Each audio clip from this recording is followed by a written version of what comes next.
Sejam muito bem-vindos a mais um Andrew Jumper Live. Uma alegria estar aqui com vocês nessa oportunidade para tratarmos de um tema que é muito precioso para a Igreja de Jesus Cristo, porque é um tema que vem da grande comissão. É a ordem, é a orientação, é a missão da Igreja do Senhor Jesus Cristo, sendo trabalhada por essa igreja, pensada pelos seus teólogos, que chamamos de missiólogos, para que a igreja cumpra da maneira mais eficaz, mais eficiente, mais rápida possível essa missão de ir por todo mundo, pregar o evangelho a toda criatura e, então, ensinar, batizar, discipular e assim por diante. E para essa conversa, nós temos hoje os nossos irmãos, essa conversa sobre a teologia contemporânea de missões. Nós temos os nossos irmãos aqui, o nosso professor Shun, que é um coreano brasileiro, e também o nosso irmão Marcelo Carvalho, que foi aluno aqui no CPAJ e depois também hoje nos auxilia e dá aulas aí dentro da área de missões. Eu vou pedir a eles que rapidamente se apresentem e falem um pouquinho de si mesmos aí sobre sua história, sua caminhada e o seu envolvimento missionário. Por favor, professor Shun, professor Marcelo. Boa noite a todos. Nós agradecemos aí vocês que nos acompanham. Meu nome é Shun Kwang Chung, eu sou nascido lá na Coreia do Sul, presbiteriano há 4 gerações. Meu pai é missionário, meu tio missionário, meu irmão missionário, mas Deus não me chamou para ser missionário, não necessariamente no campo, mas atuando na academia, atuando na mobilização missionária. Então nós trabalhamos na igreja local, eu pastoreio uma igreja lá na cidade aqui de São Paulo, na Grande São Paulo, uma igreja que aplica aí metade de tudo que arrecada para missões, e também participamos do treinamento de missionários, obreiros, e também aqui no Andrew Jumper, onde trabalhamos dando aula aí de missões, missiologia, toda essa parte que é a melhor parte prática que existe. Olá, gente. Boa noite. Quero agradecer o convite, Dr. Shun, Dr. Mauro. Obrigado por estar aqui com vocês. Para mim é um privilégio, uma honra. Meu nome é Marcelo Carvalho. Eu sou pastor presbiteriano, missionário também.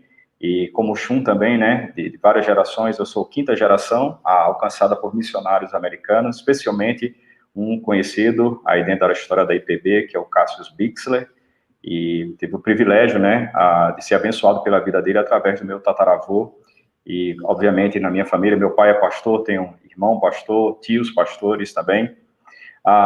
Faz 25 anos que começamos a nos envolver com missões, primeiramente com uma missão chamada Operação Mobilização, e daí voltamos para o Brasil para poder nos preparar melhor para o campo.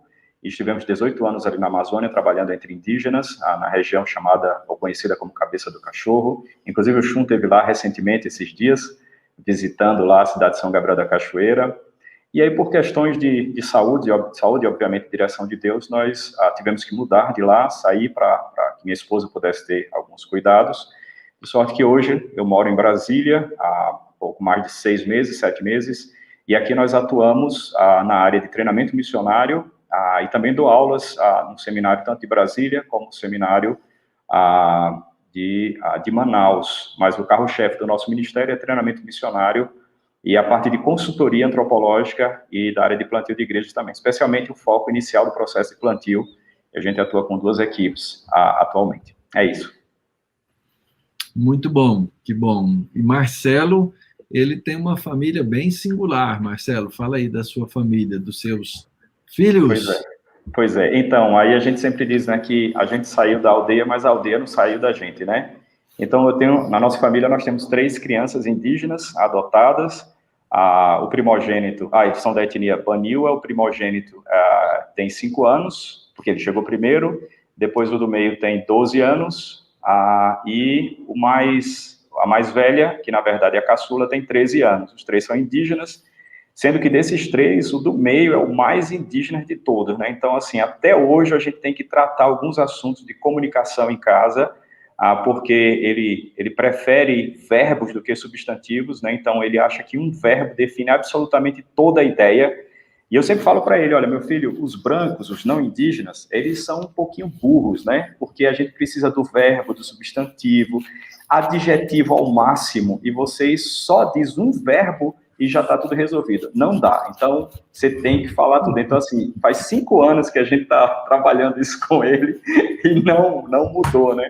E o pior é que ele está influenciando o pequeno, né? O pequeno também está nessa. Então, os verbos transitivos em português, todos estão se tornando intransitivos em casa. Todos.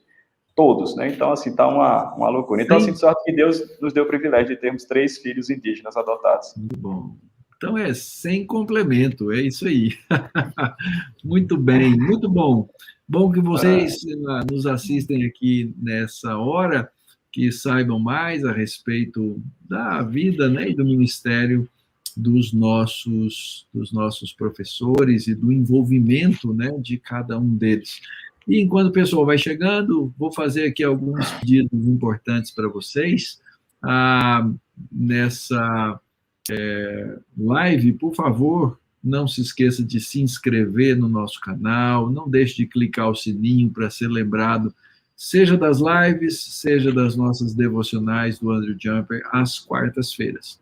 Também, lembre-se depois de ir ao nosso site e conhecer a nossa revista teológica, a Fides Reformata. Aí na Fides Reformata são mais de 25 anos de artigos acadêmicos, vários na área de missiologia, que você vai poder acessar, ler e aprender, tá bom? E também conheça, obviamente, né, os nossos cursos, as nossas propostas. Nós temos cursos online, totalmente EAD, temos cursos presenciais, semipresenciais, e você está convidado a conhecer nossos cursos no nosso site. E também lembrar que nosso processo seletivo, para alguns programas, ele se encerrou, mas para outros não. Então, a gente está aí, né, publicando sobre o nosso curso de nossa especialização em educação cristã, nosso programa de liderança educacional cristã, um MA, em parceria com o Gordon College, nos Estados Unidos, e também o nosso curso de revitalização e multiplicação de igrejas. Fique de olho aí nas mídias, e em breve nós vamos trazer mais novidades aí para vocês sobre esses cursos, e ano que vem, ou ainda esse ano, você já pode estar aqui estudando conosco no Andrew Jumper. Vai ser uma alegria ter você em sala de aula.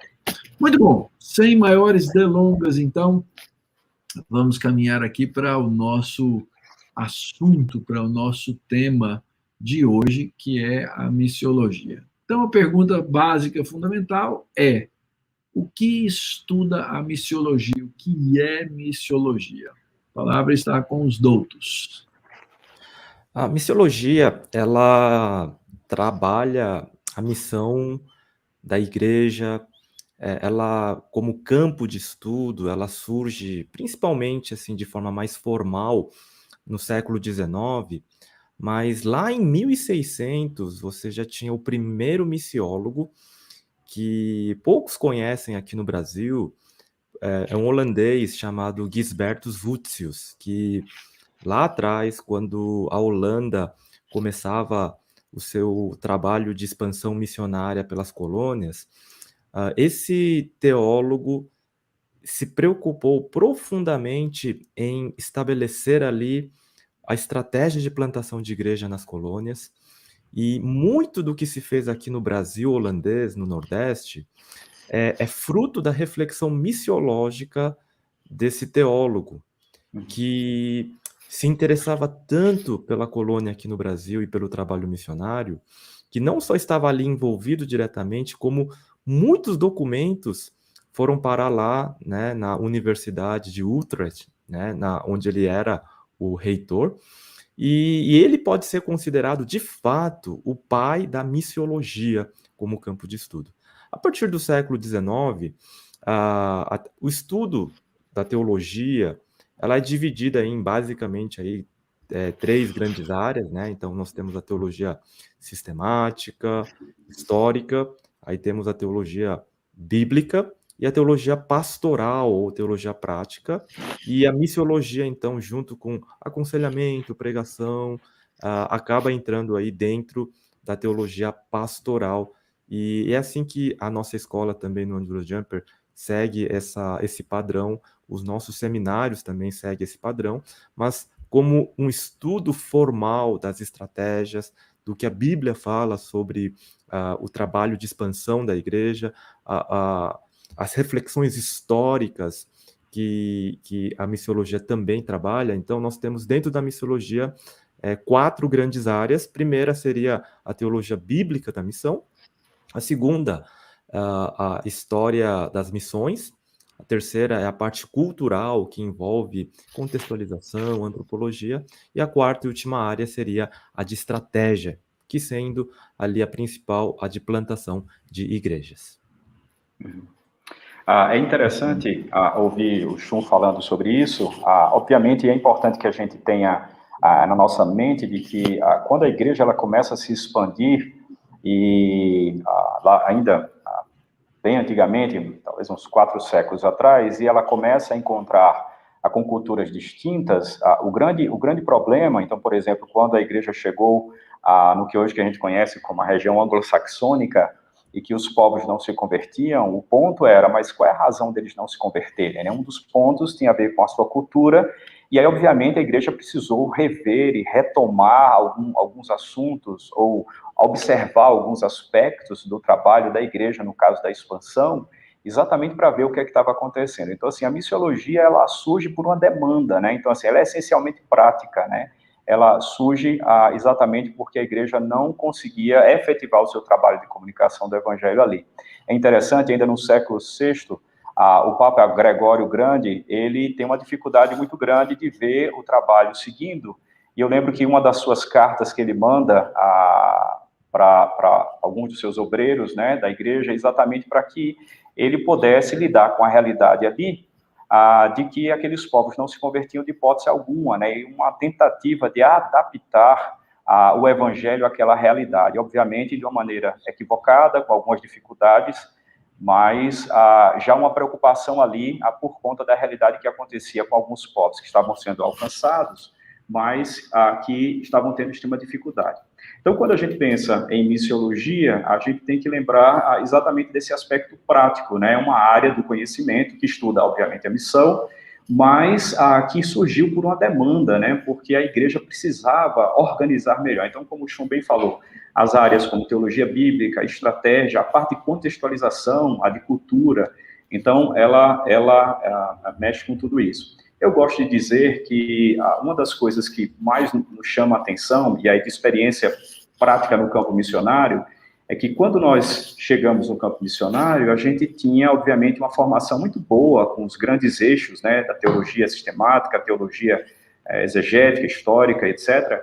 E é interessante porque a missiologia, ela vem exatamente como se fosse uma ponta articulatória de tudo isso, e ela, então, precisa de toda essa base, né, de todos esses eixos principais, para que a gente possa ter uma missiologia equilibrada, ponderada, bíblica, né, no sentido de ser embasada na Escritura, né. Mas, de forma resumida, o Shun já disse, né, é uma área que estuda a missão, com foco, basicamente, nessas grandes áreas de teologia, sistemática, bíblica, histórica, e, obviamente, estratégica, né, que tem a ver com o plantio de igrejas e abordagens comunicacionais também. Muito interessante. Uma das coisas, né, que precisamos ser muito cuidadosos dentro de qualquer campo e área da teologia é a não desagregação. Não é como se a missiologia fosse uma espécie de teologia independente das demais áreas teológicas, né? Aliás, sempre que isso acontece, quando você desagrega, seja teologia sistemática, seja teologia bíblica, seja histórica ou a missiologia dos outros campos teológicos, a tendência é que essa área da teologia comece a falar literalmente bobagem, né? Comece a se desencaminhar da sua origem bíblica. Então, essa é uma percepção muito importante. E aqui, então, quero deixar a dica, né? Se você quer estudar sobre missiologia, onde você pode estudar missiologia? Aqui no Andrew Jumper. Nós temos missiologia hoje, né? No nosso EAD, 100% EAD, nós temos nosso curso de missiologia. Nós temos, dentro do nosso mestrado em divindade, na área de teologia pastoral, nós temos a missiologia, também o estudo das missões, e temos no nosso curso de revitalização e multiplicação de igrejas, obviamente, é abordado, né, na multiplicação de igrejas, o tema das missões e o estudo dela, que é a missiologia. Ok, mas o nosso tema hoje é uma teologia contemporânea de missões. Então, o que é que seria uma teologia contemporânea de missões? Aqui vocês deram um pouquinho do histórico, como é que essa missiologia funciona nos dias de hoje? Assim como na teologia, você tem uma área que é a teologia sistemática, e dentro da teologia sistemática você tem a teologia contemporânea, né?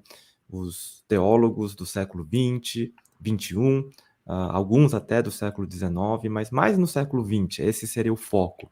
Da mesma maneira, dentro da missiologia, nós temos alguns vultos e principais nomes que influenciaram a missiologia a partir do século XX, trazendo na prática implicações práticas, influências para a igreja hoje. Ou seja, tudo que a igreja faz, tudo que a igreja coloca como uma prática missionária, provavelmente é fruto dessa reflexão que surge desses teólogos ou missiólogos da contemporaneidade, principalmente esses do século XX, início agora também do século XXI. Então, nós temos basicamente uma comparação aí com a teologia sistemática, e dentro da nossa área aqui a gente também tem alguns desses nomes. Nós vamos falar um pouco mais sobre eles, mas essa seria uma definição de teologia contemporânea de missões, e ela vai tratar com problemas da atualidade, por exemplo, com a questão da globalização.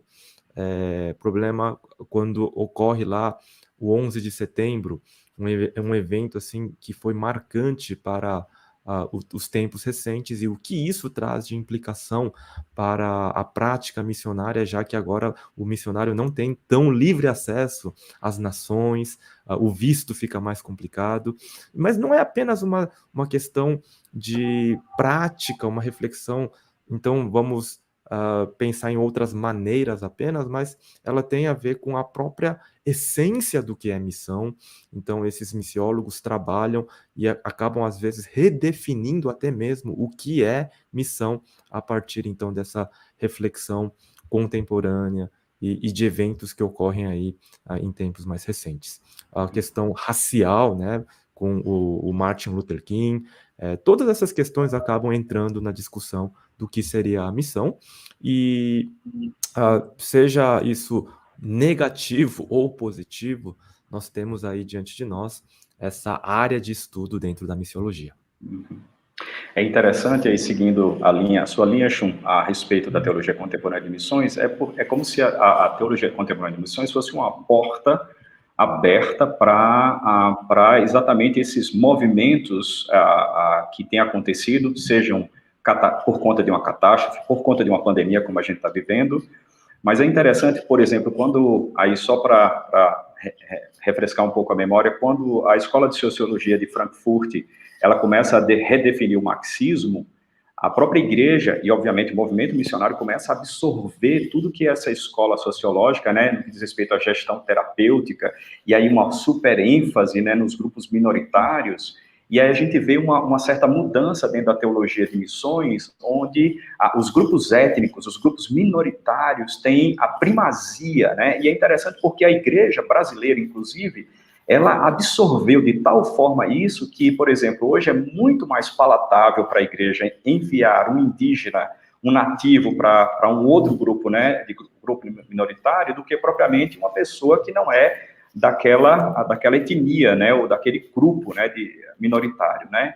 Então, é interessante porque a teologia contemporânea de missões, ela vai lidar com questões da atualidade e vai redefinir, então, por exemplo, questões estratégicas, né, então, dentro da teologia contemporânea de missões, né, então, assim, a terceira onda, aquela história da terceira onda do Ralph Winter, né, então, agora é o momento dos próprios indígenas, dos próprios nativos, né, e é interessante porque, da mesma forma, você vê também uma ênfase no que diz respeito a criar uma nova teologia, né, por conta de tudo isso, né. Então, a teologia contemporânea de missões, como você bem falou, Shun, ela tem benefícios, né, tem coisas boas, coisas ruins, mas ela é boa para reflexão, né, ela é muito boa para fazer a gente pensar a respeito do trabalho missionário com questões atuais. Então, do pós-guerra, como você bem falou, Shun, do pós-guerra, né, da Primeira Guerra para cá, é esse quadro geral de teologia contemporânea de missões, né?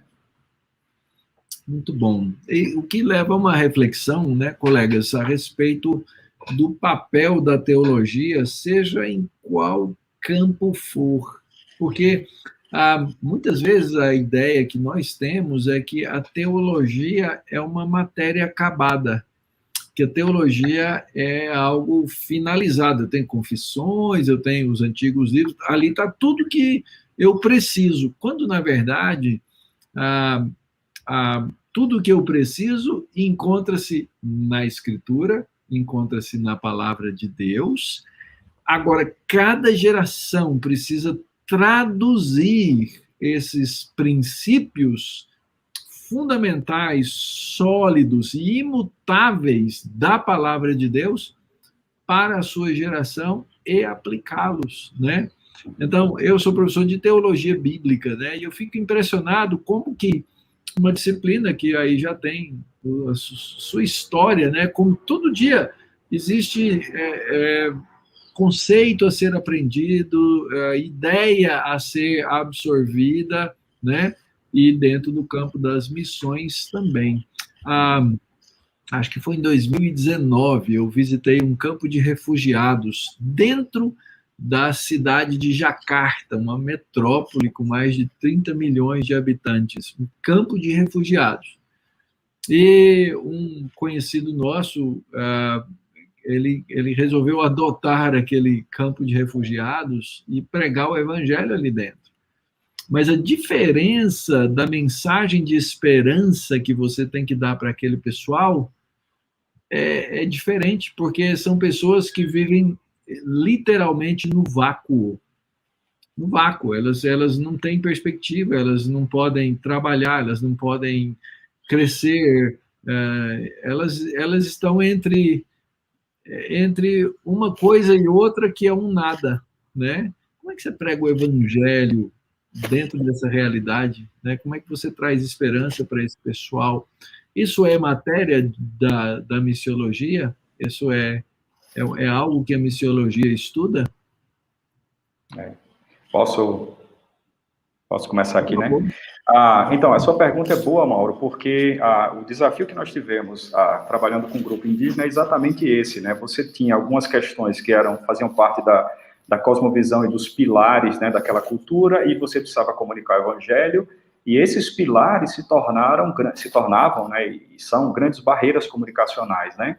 Não no sentido eu não estou falando de língua, não, eu estou falando de sistema de crença, né, sistema de pensamento da sociedade. E aí o ponto, por exemplo, questões como, por exemplo, como você prega o evangelho para pessoas que são extremamente existencialistas, fatalistas, vivem numa perspectiva determinista, onde não há Deus, apenas uma energia cósmica, e o que é que a Bíblia fala sobre isso, né?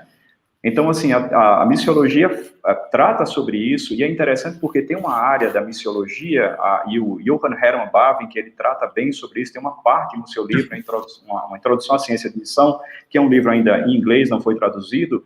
A segunda parte do livro dele é lêntica, ou apologética missionária. Então, a apologética missionária seria basicamente isso, a ideia de você poder trazer ou persuadir as pessoas a se darem conta, obviamente, que elas são pecadoras e conduzi-las ao arrependimento sob a ação do Espírito Santo. Só que tudo isso deve ser feito a partir da própria Escritura Sagrada, ou seja, como você comunica as verdades que são imutáveis do Evangelho para pessoas que pensam, creem em coisas totalmente diferentes da sua, né, obviamente. Então, a missiologia tem uma área, então, assim, a apologética missionária é uma das faces, uma das facetas da apologética que é eminentemente missiológica ou missionária.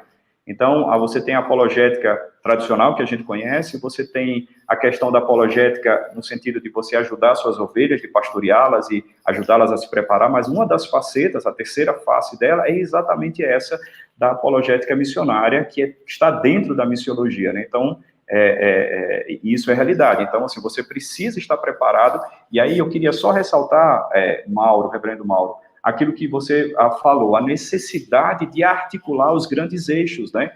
E é interessante porque eu lembro, nos últimos 5 anos de ministério, uma das coisas que me chamou a atenção é que eu estava trabalhando e lidando com várias áreas. Então, eu tinha que mexer com teologia sistemática para que eu não saísse dos parâmetros. Eu precisava da teologia bíblica, porque eu precisava extrair do texto bíblico a sua teologia e aplicar ali. Eu estava lidando com aconselhamento bíblico, porque o aconselhamento bíblico ele traz uma pergunta específica para um problema específico, né, uma pergunta específica de um problema específico, e você tem que responder uma resposta específica, né? E quando você está no campo missionário, você tem problemas específicos para um povo específico, e você tem que dar, então, uma resposta específica, ou seja, há uma dimensão de aconselhamento bíblico também em termos de abordagem, porque você precisa ser prático, né? E apologética. Então, assim, o campo missionário, e o Shun também falou sobre isso, né, você tem que mexer com tudo isso, e você tem que articular. Então, assim, quando eu olho para a missiologia, eu vejo a missiologia como realmente uma ponta articulatória, né, de todos esses eixos aí, para a gente poder comunicar o Evangelho e cumprir o papel, analisar, ver as estratégias, sem sair, né, do que a palavra de Deus tem para a gente, né? Então, assim, os pontos que você, reverendo Mauro, falou sobre que a teologia não está pronta, no sentido de que a coisa não está acabada, realmente tem alguns pontos que é difícil, e se você não tem uma boa formação teológica, a possibilidade de você cair em alguma heresia, ou repetir alguma heresia, é muito grande. Então, eu lembro do reverendo Heber Carlos de Campos, o Heber Pai, falando sobre a missiologia como a mãe das heresias. Eu não gostava muito disso, né? Mas ela só é a mãe das heresias se você tiver alguém que não tem conhecimento teológico, não tem base teológica. Pelo contrário, a missiologia, ela desperta a teologia, ela faz acordar a teologia. Então, por exemplo, quando eu cheguei no seminário que eu estudei, por exemplo, a questão da autoridade da Escritura Sagrada, a infalibilidade, etc., é interessante porque isso nasce lá na Universidade de Princeton, no seminário de Princeton, né? Uma necessidade de poder tratar assuntos como esse, né? Quer dizer, a gente já pega pronto, mas as coisas surgem porque você tem demandas, né? Então, assim como teologicamente acontece demandas, a missiologia, ela é a porta de entrada para que a teologia possa auxiliar nesse processo. Então, assim, durante toda a caminhada comunicacional do Evangelho, eu tive o privilégio de ter o reverendo Augusto de Nicodemos comigo. Em cada um dos pontos nós discutíamos, preparávamos a teologia, entre aspas, né, uma teologia específica para aquilo, e ele auxiliou muito, né, na questão hermenêutica, na questão de teologia bíblica, e auxiliando também, tipo assim, Marcelo, você tenha cuidado, porque você pode cair numa heresia aqui, aqui, aqui. Então, eu penso que realmente é fundamental, né, a gente ter essa base, obviamente, teológica bem sólida para que a gente possa responder. E a missiologia, obviamente, lidar com tudo isso, né? O grande concílio de Jerusalém, que aparece lá em Atos capítulo 15, foi um problema missiológico, onde quando o evangelho começou a avançar ali entre os gentios, eles encontraram um problema no campo missionário, porque havia ali os judaizantes que estavam querendo, olha, a correta teologia nos diz que se você querem ser salvos, precisam ser circuncidados, precisam cumprir a lei mosaica. Então, o concílio é chamado para resolver uma questão missiológica. Então, quando os holandeses começaram, então, as grandes navegações, encontraram ali os pagãos, os selvagens em toda parte, a primeira coisa que foi feita foi fundar o Seminarium Indicum, que era um preparo missiológico para os pastores que iriam para as colônias. Esse seminário formou uma primeira leva de pastores e missiólogos. Depois vem Gisbertus Vutius. Então, assim como o Dr. Mauro colocou esse exemplo do campo de refugiados, nós temos, então, esse encontro. E é o encontro que faz com que a reflexão e a estratégia seja elaborada a partir de uma teologia saudável. O fato de nós termos, por exemplo, 4 evangelhos, cada um ali com as suas características, traz aí esse aspecto importante que a mensagem para ser comunicada, assim como nós temos a pregação para as crianças, no culto familiar, e você precisa entender as suas preocupações, temores e medos e como o evangelho fala aos seus corações, ou assim como nós podemos dar uma palestra evangelística num contexto de agnósticos e ateus, e nós precisamos entender a sua mentalidade, os seus medos, e como impactá-los. A mesma coisa acontece, então, nos diferentes contextos, mas a verdade de Deus, ela é imutável. O que a missiologia trabalha é a sua aplicação. Então, e a complexidade que isso demanda, porque as culturas, então, são um tanto complexas, e especialmente aquelas que são muito, muito diferentes das nossas no que tange a sua cosmovisão. Então, a missiologia trabalha bastante com o aspecto de não só entender o que é cosmovisão, mas entender quais são os mecanismos que levam à transformação da cosmovisão, não só da cultura, mas do indivíduo também. Muito bem. Eu acredito que eu estive fora do ar aqui por alguns segundos. Pelo menos a imagem aqui para mim desapareceu, mas parece que continuou tudo direitinho aí no nosso processo. Muito bem. Nem tudo é um mar de rosas, nem tudo é simples em todos os campos, né, de estudo, de avaliação, de pensamento. Nós encontramos aí, né, as controvérsias, as dificuldades, as lutas, né, dos campos de estudo. Dentro da missiologia hoje, quais são os seus principais proponentes, né? E quais são essas proposições da missiologia contemporânea? Vamos lá, eu posso começar aqui. O movimento de Lausanne hoje é o maior movimento evangelical no mundo, que influencia aí grande parte das igrejas. Lausanne vem ali como uma proposta, como um movimento de definir o que é a missão da igreja. Ela começa na década de 70, nós sabemos da história, com vários importantes teólogos, como reformados ali, o Francis Schaeffer, né, não tão reformados, mas alguém que tinha uma boa teologia, que é o John Stott. Então, é um grupo bastante abrangente, que abarcava todos os evangélicos que não se encaixavam mais dentro do Conselho Mundial de Igrejas e da Conferência Mundial de Edimburgo, né, que esse seria o histórico ali. Bom, então, hoje, Lausanne ele vai se entrando cada vez mais no que nós chamamos de teologia da missão integral. O foco de Lausanne agora passa a ser muito mais o que eles chamam de missão holística ou missão integral, onde a pregação do evangelho é apenas um dos diversos elementos que a igreja, então, tem como a sua missão. Então, a igreja deve se envolver com negócios, né? Missão como negócios. Você tem a igreja se envolvendo nas diferentes ações contra a injustiça econômica, racial, jurídica, então se envolvendo culturalmente ali como a missão da igreja. E agora uma versão muito mais recente, com todas essas questões da atualidade, que é a mudança climática, a igreja tem aí a sua missão ecológica também, o seu papel na missão, a missão verde, que alguns, então, têm colocado.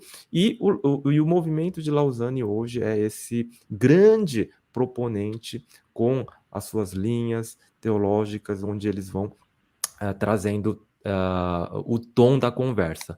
E nós temos no Brasil o Christopher Wright, que tem muitas publicações em português, que é o líder, que é o mentor, no fundo, de todo esse movimento.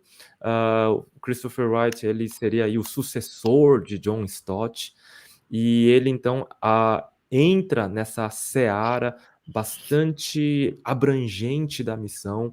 Ele defende ali, com unhas e dentes, a ideia de que a missão da igreja ela é multifacetada em 5 grandes áreas, algo que a igreja anglicana traz ali como a sua definição de missão da igreja. Então você tem essa grande influência atual. Mas antes de Lausanne, com certeza, David Bosch é o grande nome da teologia contemporânea de missões, um teólogo sul-africano, missiólogo, que ele é dessa linha das igrejas históricas, ele é muito mais ligado ao Conselho Mundial de Igrejas, à Conferência de Edimburgo, e dali, então, a sua reflexão e a sua obra máxima ali, né, que trata das mudanças de paradigmas ao longo da missão, ele vem trazer, então, o livro-texto para todos os centros de estudos missiológicos. Esse é o livro-texto que é usado, e então, no fundo de Lausanne, você tem Bosch conduzindo aí todas essas discussões, e Bosch é o grande defensor da Missio Dei, o que nós vamos falar aí mais para frente. Ô, gente, depois que o Chum falou tudo, sobra quase nada aí para falar. Eu queria só ressaltar aí, o Chum citou sobre um dos proponentes da teologia contemporânea, né, de alguém que chega para trazer e repensar algumas coisas, que foi o Francis Schaeffer, e realmente, assim, é impactante quando você vai ler Francis Schaeffer, considerando que 36 anos do seu ministério foi no campo missionário, ele como um missionário, eu chamo de transmute cultural, uma pessoa que pregava para diversos jovens de diversas origens, seja hindu, seja budista, ateu, agnóstico, né? A gente que defendia a filosofia hindu também. Então, assim, ele tem uma abrangência enorme. E é interessante porque ele, com a sua base reformada, sólida, ele consegue dialogar, conversar e responder as principais perguntas, obviamente, da sua geração, a partir ali da década de 50, na verdade, já, e aí entrando, final da década de 50, entrando na década de 60, 70, até o iníciozinho da década de 80. Então, dentro dos proponentes, né, da teologia contemporânea de missões, a gente realmente precisaria ter algo mais claro a respeito da vida desse homem, que foi uma pessoa que soube trazer respostas bíblicas à sua geração de maneira prática, né? Então, é importante frisar que Francis Schaeffer ele não tem um rigor acadêmico, que às vezes algumas pessoas exigem que ele tenha ou discute isso, mas de forma prática ele realmente consegue responder à sua geração, aos jovens da sua geração, numa linguagem acessível, sem perder em momento nenhum a essência do Evangelho. E no que diz respeito à questão do ecologismo, né, da ecologia, recentemente saiu algum comentário nas redes sobre a criação, a natureza como a nossa irmã, né, citando o Francis Schaeffer, né, e eu queria fazer aqui uma ressalva, né? O Francis Schaeffer, ele faz uma categorização no livro A Poluição e a Morte do Homem, muito bacana. Ele fala que você pode categorizar o mundo em 2 grandes grupos, né? O primeiro, e o homem está presente, seria o grupo de seres finitos, né? Então, nessa categorização, você tem Deus como infinito, separado, um abismo que separa, e aí junto com o homem, né, como ser finito criado, você tem toda a criação, as árvores, os animais, tudo, né? Mas há uma outra categorização paralela a essa, em que o homem se encontra numa categoria diferente do resto da criação, porque ele foi o único que foi criado à imagem de Deus. Então, é interessante porque se Schaeffer, por um lado, ele chama a criação de irmã, ele está dentro dessa categoria de finitude, não no sentido de um pensamento oriental, né, de uma energia que conecta tudo a todos, a natureza como a mãe natureza, ou a nossa mãe, ou a nossa irmã, etc. Em nenhum momento Schaeffer falou sobre isso, ele estava simplesmente categorizando para que nós pudéssemos entender que há uma conexão entre o ser humano e a criação, o restante da criação, pela sua finitude, mas no que diz respeito à imagem e semelhança de Deus, só o ser humano. Então, ele deixa muito claro todo o tempo que a criação é o que a gente chama em teologia de opera ad extra, né? Ou seja, tudo foi criado fora de Deus, nada é extensão de Deus, né? E nem o ser humano é extensão da natureza, da criação, né? Então, assim, há só uma ressalva aqui, né, de Schaeffer, defendendo Schaeffer e colocando ele como talvez uma pessoa que a gente pudesse estudar um pouco mais em termos práticos aí da teologia contemporânea de missões. Muito bom. O professor Schum citou aí, né, o movimento de Lausanne, que é um movimento impressionantemente grande, né? Lausanne hoje é uma instituição global muito bem calcada, né, nos vários continentes, né? E, interessantemente, né, a Lausanne se reúne a cada 10 anos, né, Schum? E Lausanne, então, estabelece uma série de comitês ao longo do tempo, entre esses 10 anos, para estudar e elaborar pontos fundamentais do desenvolvimento teológico. E tanto eu quanto o professor Schum tivemos o privilégio de ser convidados, né, para poder dar a nossa contribuição aí no Theological Work Group de Lausanne, né? Então, assim, Lausanne está preocupado em ouvir várias vozes, e no caso, nossa voz reformada, né, se faz ouvir ali também por meio desse convite, desse privilégio que a gente tem de participar. Então, é um esforço global, né, missionário, que precisa de balizas, que precisa de boa e saudável teologia, né, e que a gente tem essa oportunidade também de dar alguma contribuição. Muito bem, vamos aqui para mais uma pergunta. O que é o conceito de Missio Dei? Como é que ela afeta a atividade missionária? Marcelo? O som, Marcelo. Eu vou começar aqui e aí depois o Schum vai poder amplificar aí, acho que é uma boa. Eu queria começar falando que a questão da terminologia, ou do termo missio, ele tem uma história longa, né, na verdade, né? Então você tem, dentro da doutrina da Trindade, bem no início da história da igreja, você tem a discussão sobre a questão da processão, né? O filho procede do pai, etc., e aí já tinha esse termo. Mais à frente, já no período das grandes navegações, o termo é usado simplesmente com a expansão marítima. Então, assim, a missio, o envio, né, das embarcações, das pessoas que iam desbravar, era usado. Logo depois vem a questão dos jesuítas, com Inácio de Loyola, usando o termo missio, né, ou seja, eu vou fazer, ou nós vamos fazer a mesma missão de Cristo, e se necessário for, morreremos como Cristo morreu. E aí, quando você chega no século XX, você então tem o início do desenvolvimento da questão do que a gente conhece, o conceito de Missio Dei. Então, em 1932, em Brandemburgo, o Karl Barth, ele traz a ideia da Actio Dei, e falando a respeito exatamente da perspectiva de que a missão é uma atividade de Deus exclusivamente, né? E aí, obviamente, eu sei que todos vocês devem bem lembrar e saber que Barth era neo-ortodoxo, e a ideia dele da igreja, da missão como sendo unicamente de Deus, não tem, vamos dizer assim, uma pureza teológica, né, uma solidez teológica adequada, reformada, etc. Mas aí o ponto é que, seguindo a linha da Actio Dei de Barth, entra um outro nome chamado Karl Hartstein. Ele também vai trabalhar a questão da Actio Dei, e ele é o pai do termo Missio Dei.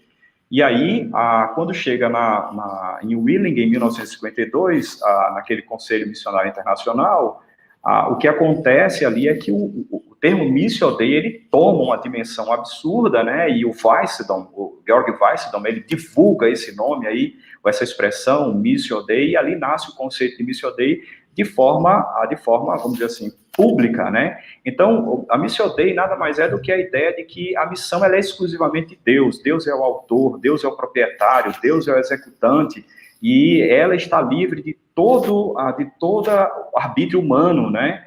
E aí fica uma coisa extremamente aberta e ampla, e é interessante porque na sequência ali de 1952, o que acontece é que um outro homem chamado Hockendick, ele começa a defender a ideia, dentro do conceito de Missio Dei, de que a igreja não tem papel mais nenhum, né? E ele começa a fustigar os jovens, a incentivar os jovens a pensar que a igreja é desnecessária. Então, a Missio Dei é um conceito teológico de missões, e aí vem a ideia, né, do conceito teológico. Então, assim, até então, o paradigma era a questão da estratégia, de como alcançar os povos, como discutir. Então, por exemplo, você tem o triplo alto, né? A igreja tem que ser autopropagável, autossustentável, autogovernável, etc.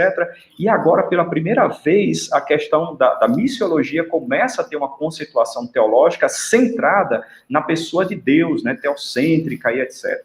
Mas se torna um guarda-chuva que abarca quase tudo, né? Então, tudo que a pessoa faz, a pessoa agora diz que é missão. Então, quando vocês estavam falando de Lausanne, é exatamente essa ideia desse impacto do conceito de Missio Dei, né? Então, assim, a evangelização é só uma pequena faceta disso, né? Bom, eu vou parar por aqui para que o Shun, então, possa nos falar do impacto aí, Shun, na atividade missionária do conceito de Missio Dei aí, e, obviamente, seguir aí na questão conceitual também.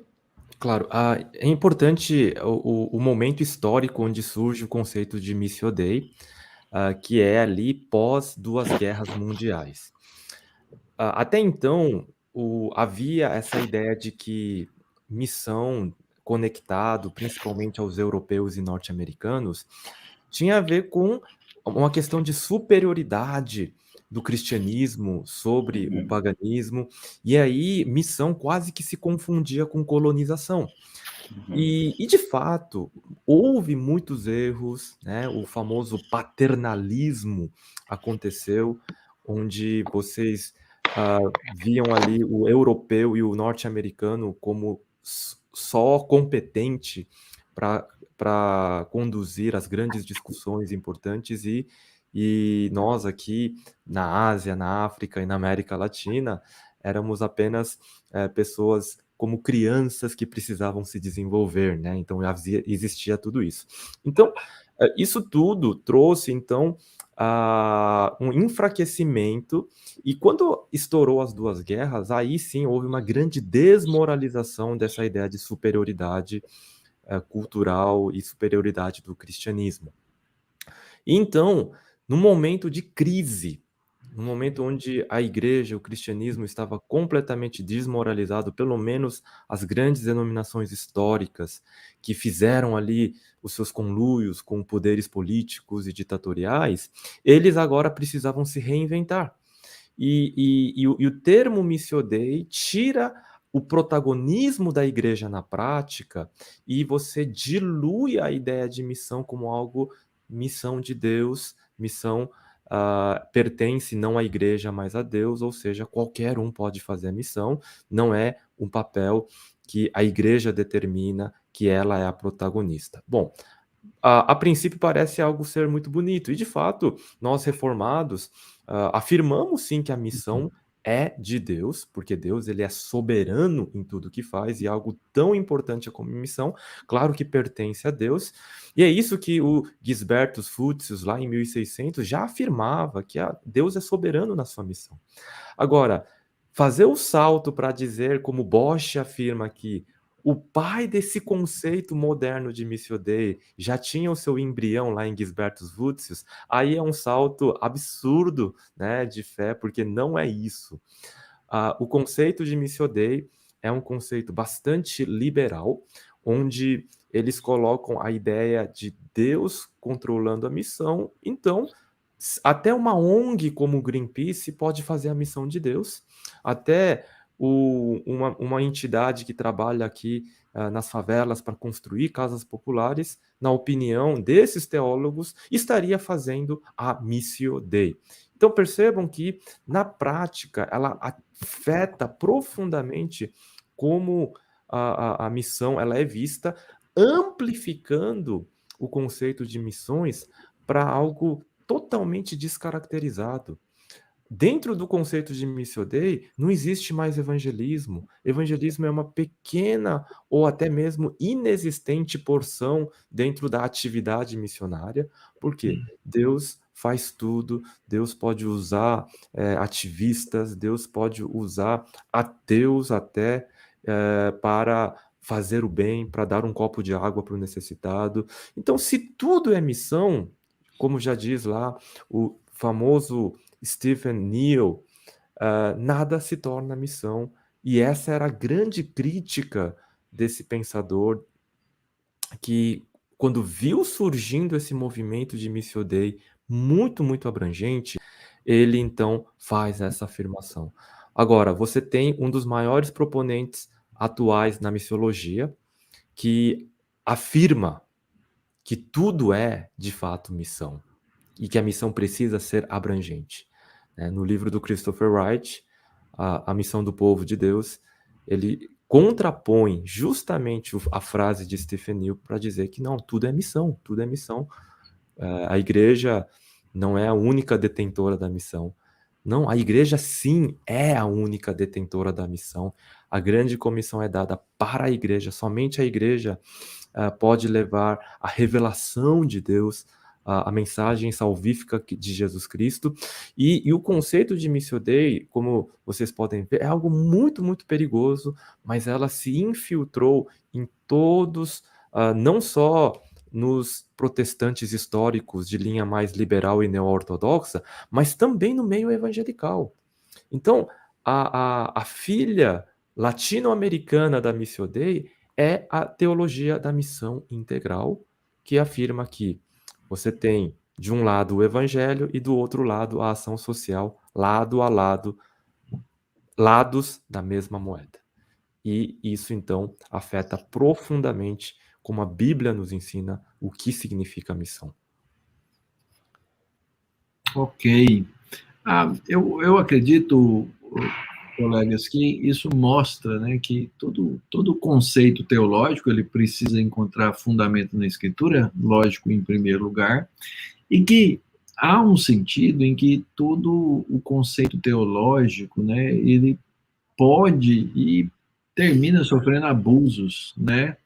Então, aí vai depender muito de quem está lidando e quem está trabalhando com o conceito e até onde vai levá-lo e desenvolvê-lo, né? Então, é muito importante a gente ter isso centralizado, né? Por exemplo, o conceito, né, de uma missão integral, ele é belo, mas quando você distorce quem é que faz a missão e como faz essa missão, obviamente você desvirtua o pensamento e o conceito na sua base, na sua raiz, e aí você termina com um erro teológico, talvez até uma heresia grande, né? Distorcendo aquilo que a Escritura ensina. Sobre essa Muito bom. questão, Dr. Mauro, rapidamente, Digo.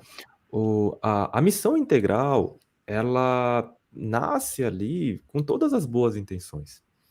Mas ao fazer esse dualismo, missão significa de um lado pregação e de outro lado ação social, ao fazer esse dualismo, o Francis Schaeffer já criticava essa abordagem. E quando você faz isso, você separa o andar de cima e o andar de baixo, né? O andar de baixo, sempre a tendência dela vai ser devorar o andar de cima. Ou seja, na prática, pouco tem se pregado o evangelho e muito mais se tem feito ação social. As pessoas se interessam muito mais por, olha só, um poço foi cavado, o problema educacional foi resolvido, do que nasceu uma igreja, né?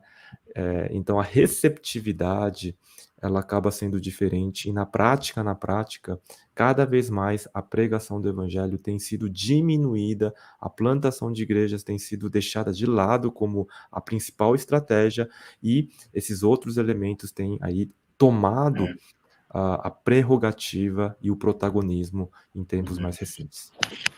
Se você me permitisse aí, Mauro, só uma palavrinha em cima aí do que o Shun está falando, é interessante você analisar as pressuposições da turma da TMI, da Teologia de Missão Integral, e a gente vê, assim, um marxismo materialista muito grande, presente por detrás de tudo, um foco na existência puramente terrena, né, do ser humano, e como o Shun bem falou, é fato isso, eu tenho experiência prática disso, meus informes, nas minhas cartas de oração, em que as pessoas se empolgam muito mais com, por exemplo, a entrega de 2, 3 mil livros educacionais do que propriamente com a conversão das pessoas. Isso é impressionante, ou seja, há um ponto de conexão com a nossa realidade hoje, ideológica que a gente vive, em que as pessoas valorizam muito mais a existência terrena, não que não seja importante, porque Deus, ele salva o homem integralmente, mas o foco é tão grande na existência, né, do ser humano aqui na Terra,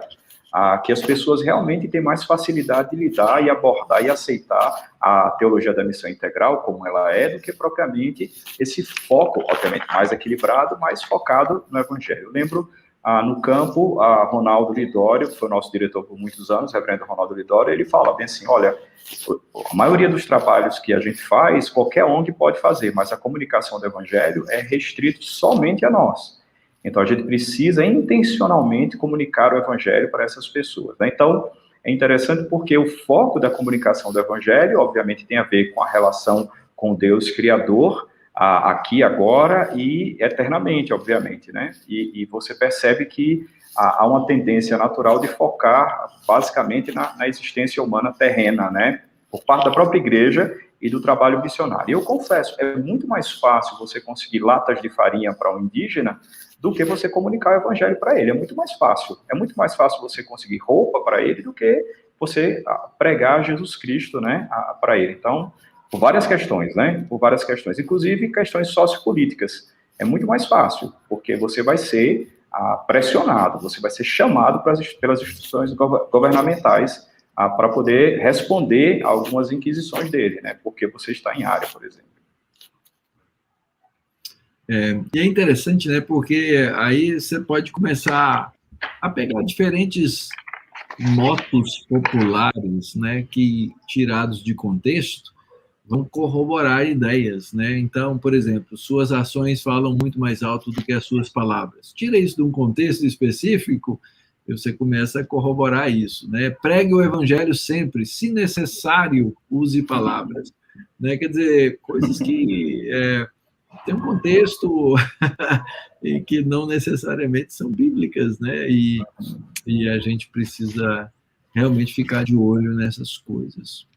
Muito bom, gente. Quer estudar mais sobre missiologia, quer saber sobre missiologia, não é? Você pode vir estudar conosco aqui no Andrew Jumper. Nesse momento agora, deixa eu voltar aqui 2 propagandinhas aqui, nós estamos com os nossos programas online abertos para inscrições e você pode vir estudar aí missiologia conosco. Shun, quem é que está dando aula esse mês agora em missiologia e vai dar no próximo? Serei eu.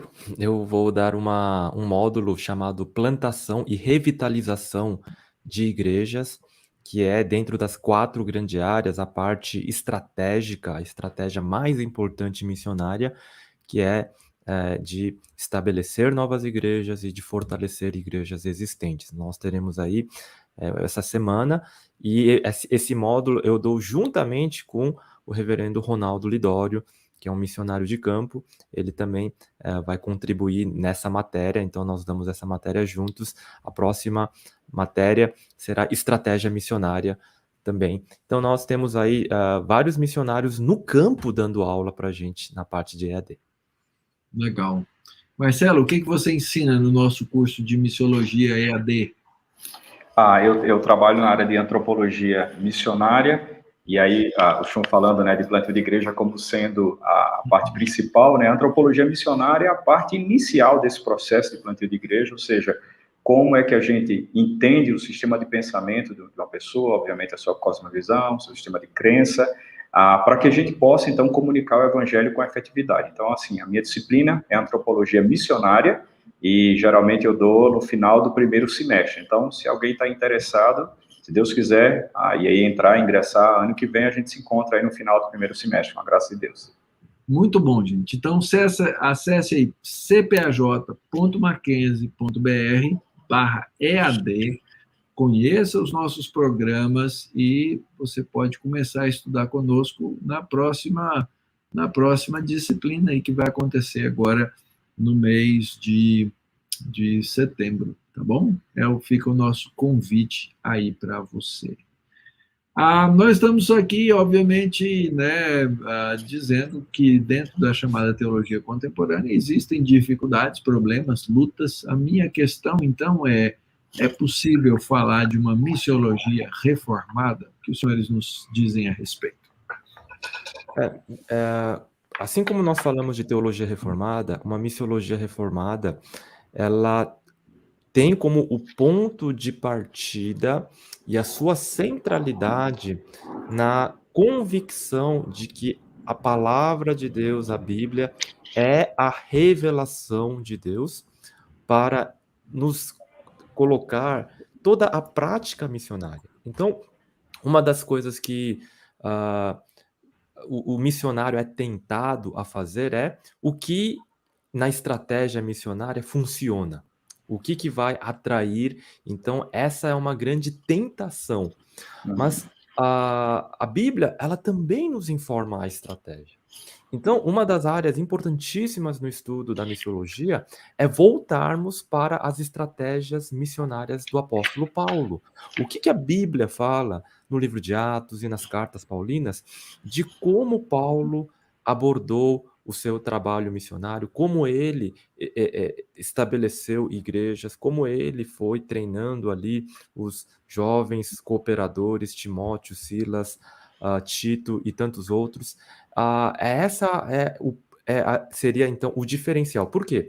Porque a teologia contemporânea de missões preza muito mais por aquilo que é chamado de uma teologia contextual.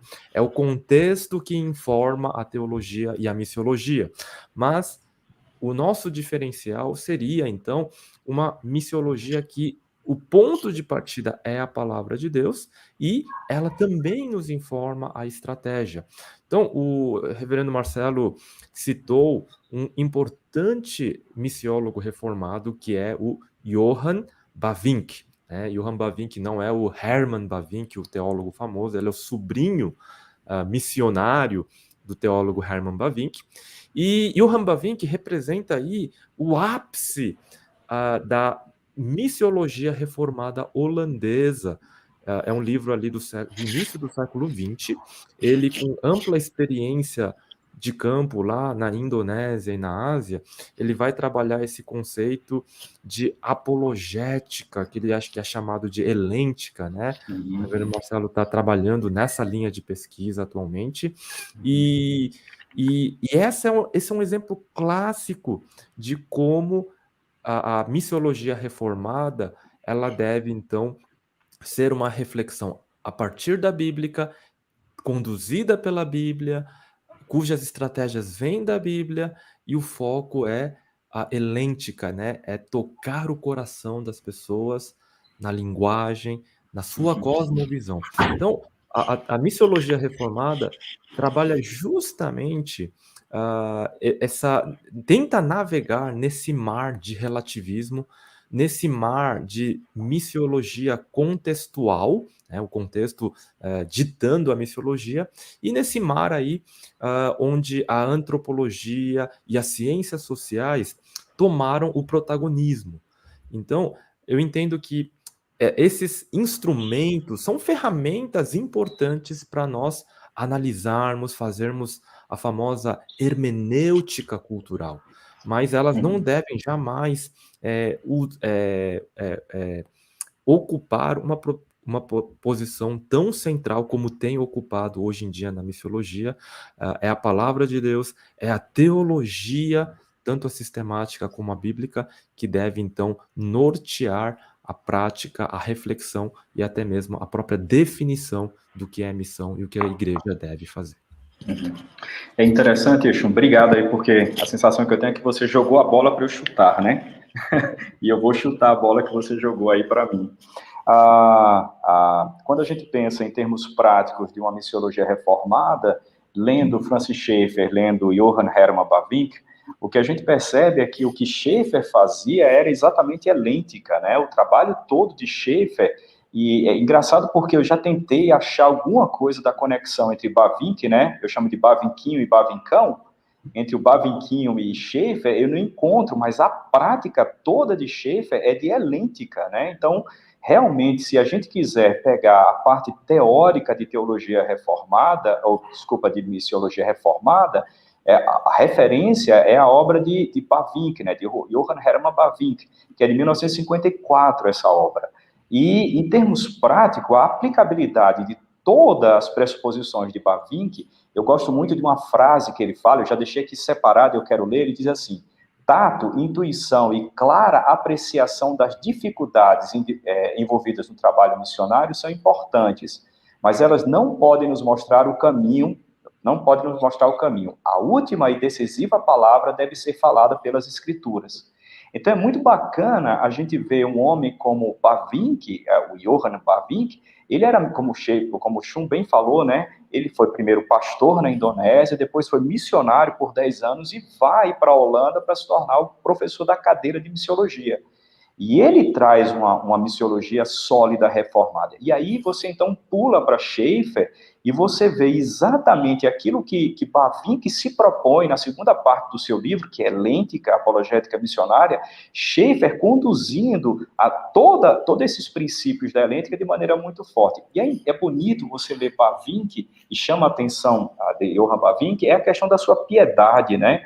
Ele diz assim: é impossível que alguém vá trabalhar helêntica, que é algo estritamente missiológico, missionário, se ele nunca teve a percepção e a consciência de quão pecador ele é. Então, e você percebe de maneira muito clara alguns elementos na abordagem missiológica de Schaeffer, como, por exemplo, se você pontuar e anotar quantas vezes Schaeffer fala a frase: o Deus pessoal, o infinito, que se revela proposicionalmente através das escrituras sagradas, é uma quantidade infinita. E todos os livros, Schaeffer vai falar sobre isso. Então, ali é como se fosse um moto da abordagem prática da sua missiologia. Então, ele está falando do Deus infinito, pessoal, que se relaciona, que intervém, que fala conosco, né? Ou seja, o ponto central é sempre na pessoa de Deus, obviamente, e numa perspectiva de algo em que é nele e na sua palavra que eu tenho tudo que eu preciso. Ela é suficiente para mim. Então, é bonito a gente observar a questão do aspecto da consciência do pecado, desse relacionamento com Deus que também estava presente na vida de Schaeffer. Então, ele conta em um dos seus livros, e mais de um, na verdade, né, ele conta sobre a experiência que ele teve do seu avião, ainda ali em 1947, um voo que ele faz de retorno da Europa, antes de se tornar missionário, e o motor, os dois motores, as duas turbinas de um lado da aeronave param, né? E aí o piloto começa a informar que deu pane, eram 4 motores, e aí o avião começa a descer e quase tocando na água, os motores voltam a funcionar, né? E aí Schaeffer diz, e aí o piloto diz: olha, eu não sei o que aconteceu, algo estranho, mas os dois voltaram. Isso nunca acontece. Quando falham, os dois não voltam. Só quando um falha, aí ele pode retornar. E aí, então, quando Schaeffer foi sair da aeronave, procurou o piloto e falou bem assim: olha, eu quero dizer para você que eu sei o que aconteceu, porque esses dois motores voltaram a funcionar. Foi Deus. Ele ouve as nossas orações. Então, essa perspectiva de Schaeffer, de o Deus que intervém, o Deus que é vivo e que responde às orações, se tornou o grande moto, né, de L'Abri Fellowship, né? O reverendo Mauro já esteve lá em L'Abri, e esse é um dos grandes motos, né? L'Abri, ela se propõe a ser um local onde as pessoas podem ver a existência clara desse Deus vivo, infinito, pessoal, e que se revela proposicionalmente, ou seja, através de afirmações claras na Escritura Sagrada. Então, quando a gente pensa em missiologia reformada, eu acho que essa dobradinha, Chum, aí seria a minha sugestão, né? Eu acho que Bavinck e Schaeffer seria a teoria e prática, né? Então, assim, na segunda parte, por exemplo, do livro de Bavinck, quando ele fala de helêntica, ele gasta um capítulo só para falar sobre realidades últimas distintas, né? Povos que acreditam em pessoalidade. Aí você percebe Schaeffer o tempo todo dizendo, toda vez que eu começo o processo de evangelização, eu começo por, ou verificando se a pessoa acredita numa impessoalidade, numa força impessoal, ou na pessoalidade. E aí, então, ele começa o processo de evangelização aí. Então, assim, eu acho que é uma dobradinha, eu ainda não vi nenhuma conexão, mas eu acho que eles se tocaram aí, pelo menos, nos seus escritos, né? Especialmente Schaeffer lendo os escritos dele. Muito bom, excelente. Pessoal, antes de caminharmos aqui para a nossa última parte, na qual a gente vai explorar um pouquinho a literatura, né? Algumas coisas importantes que você pode fazer. Inscrever-se no nosso canal, seguir nossa página no Facebook, também lá no Instagram. Você ajuda a espalhar a mensagem, essa é a ideia, não é só para... Nós não queremos ser popular para sermos populares, nós queremos que sim, a mensagem que pregamos, ela seja espalhada, ela chegue a mais pessoas. Mais uma vez, lembro, alguns processos seletivos já se encerraram no nosso MDiv e no nosso DMIN, mas esses outros cursos aí ainda vai ter processo seletivo para eles.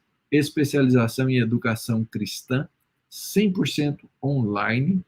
Liderança educacional cristã, que é um curso blended, híbrido, né, com aulas online e também aulas presenciais, e o nosso curso de revitalização e multiplicação de igreja, no mesmo modelo híbrido, módulos presenciais e módulos à distância. Então, lembre-se aí de ficar de olho nas mídias para você, quem sabe, vir estar rapidamente aí conosco.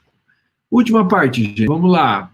A parte de literatura. Como é que o pessoal pode estudar mais a respeito de missiologia? Qual a literatura usada para isso? Na verdade, a parte de literatura missiológica, ela é muito ampla. Então, eu diria que nós temos a maior quantidade de pesquisas na área da teologia bíblica de missões. Então, aqui em português, nós temos já muita coisa. Então, essa é a área mais prolífica aí de literatura. Dentro também da área histórica, nós temos aí grandes nomes, como o próprio Scott Latourette, né? Temos importantes missiólogos que olham para a história das missões, o próprio reverendo Alderi, aqui na nossa escola, que tem essa abordagem histórica e bastante missionária, mas a área onde nós temos pouquíssima coisa é especificamente na área de teologia ou missiologia contemporânea, né? E alguns dos livros que nós citamos aqui, a gente faria até algumas ressalvas, né? Mas o fato é que não existe livros de missiologia nessa área de teologia contemporânea de missões assim mais confiável. Então nós colocamos uma lista aí de 6 livros. Primeiro do Michael Gorin, publicado aí recentemente, 2019, A Missão da Igreja Hoje. É um livro que vale a pena. Temos o livro Reformado, quer dizer missional, publicado pela editora Cultura Cristã. Um livro em inglês, o Encountering Theology of Mission, é um livro que tem alguma base reformada, mas não é 100% reformada, mas ele trata de bastante coisa interessante. O nosso professor da casa, Dr. Felipe Fontes, escreveu um artigo interessante sobre a missão integral, né, ou neocalvinismo, na Fides Reformata, você pode procurar no site aqui do Andrew Jumper, e o livro citado pelo reverendo Marcelo, o Introduction to the Science of Mission, do Johann Bavinck, E vem um livro novo, tá, gente? Vem um livro novo, Missiologia Protestante para o Século XXI, organizado aí pelo reverendo Ronaldo Lidório. Então tem muitos teólogos e missiólogos reformados que contribuíram aí com artigos para esse volume. Eu escrevi sobre a escatologia amilenista como a base aí também para a prática missionária. Então, esse livro vai ser lançado ainda esse ano e será uma bênção aí, uma contribuição brasileira para essa área tão carente que é de teologia contemporânea de missões. Eu queria só reforçar aí o artigo do Dr. Felipe Fontes sobre a missão integral ao neocalvinismo, exatamente para a gente poder entender por que é tão perigoso a teologia de missão integral. Então, ele faz uma crítica muito saudável, com pressuposição reformada, obviamente, trazendo pontos positivos e pontos negativos da TNI, mas eu penso que talvez seja o melhor que a gente tem hoje, né, Chum, sobre uma exposição de teologia da missão integral numa ótica reformada. Eu acho que é o melhor que a gente tem, né? Hoje, atualmente, é esse artigo aí na FIDS Reformada. Então, eu quero estimular você que tem interesse a saber um pouco mais de por que nós, reformados, não abraçamos a teologia da missão integral, e esse artigo, ele é um bom começo.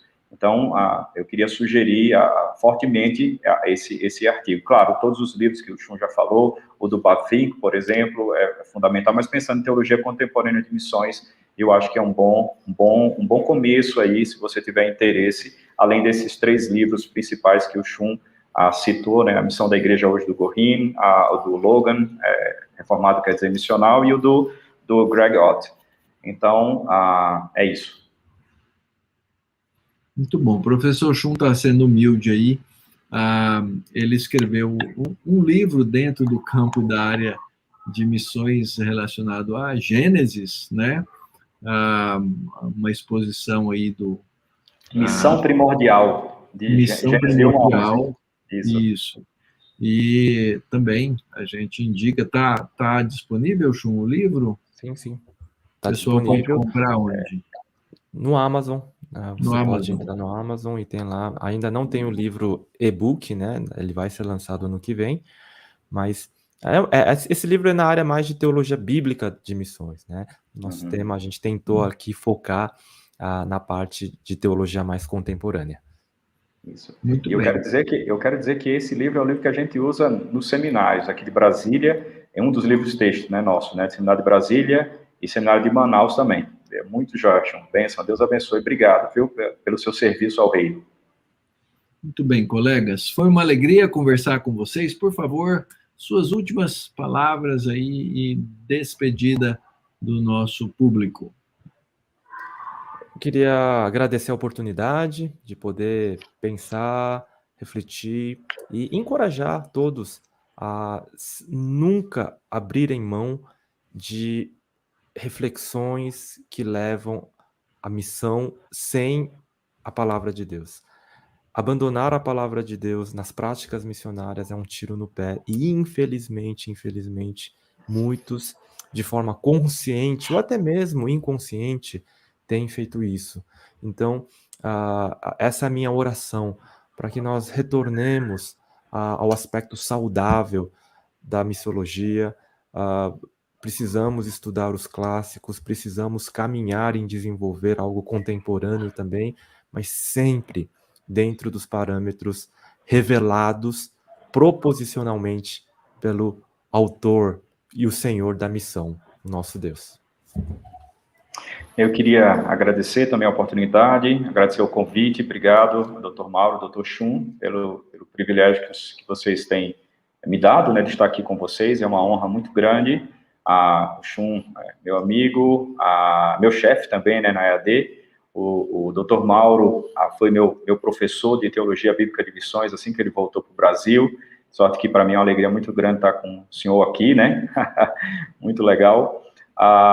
E eu queria deixar como a palavra final minha o seguinte, da importância que qualquer trabalho missionário, aí eu falo como missionário de carreira, né, qualquer trabalho missionário, ele precisa, qualquer missionário que vai encarar o trabalho de campo, ele precisa ter uma boa teologia, né? Então, assim, quando a gente pensa em missionário, a gente não pode pensar, aquele cara, aquela moça que não deu certo em nada, então a gente manda para o campo.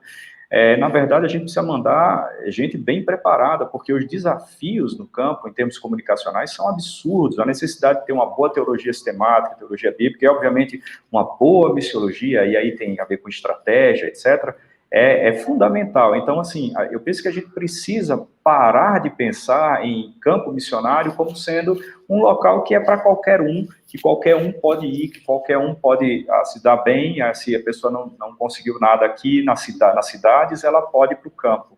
Então, há uma necessidade grande, realmente, de um bom preparo, uma boa formação, para que a gente possa encarar os desafios, que não são poucos. E a gente não está falando de morar em lugares diferentes, etc., mas a ideia é de você ter uma boa base. E aqueles que estão no campo missionário, eu queria sugerir que vocês lessem as obras do Francis Schaeffer, como um missionário que ele era. Ele tem muito a ensinar como abordar, como se portar, como conduzir o ministério, o serviço a Deus no campo missionário, e toda a sua parte de apologética missionária, dialética, é fantástica, fabulosa. Vale a pena fazer uma leitura de Schaeffer das suas obras, todas elas, sem exceção, sob essa ótica. Então, essas são as minhas últimas palavras. Muito bom, gente, que alegria. Há um sentido, inclusive R.C. Sproul popularizou isso num livro, né? Todos somos teólogos. Há um sentido em que todos nós temos missão, sem sombra de dúvidas. Mas existe um trabalho muito específico, muito objetivo que deve ser feito no campo da missão da igreja, e Deus tem levantado aqueles que devem fazê-lo, tanto para esses, quanto para o povo de Deus em geral, né? Não esqueçamos, nós temos uma missão, e a missão ela está declarada nos evangelhos, ela está descrita no Antigo Testamento de maneira antecipada, e ela está desenvolvida no livro de Atos e nas cartas, até que a gente conheça o resultado final da missão no livro de Apocalipse, quando toda raça, toda língua, todo povo e toda nação vai se dobrar diante da majestade desse nosso Senhor Jesus Cristo. Que esse seja o coração da sua missão, da missão da igreja, para a glória de Deus. Uma boa noite, Deus te abençoe ricamente.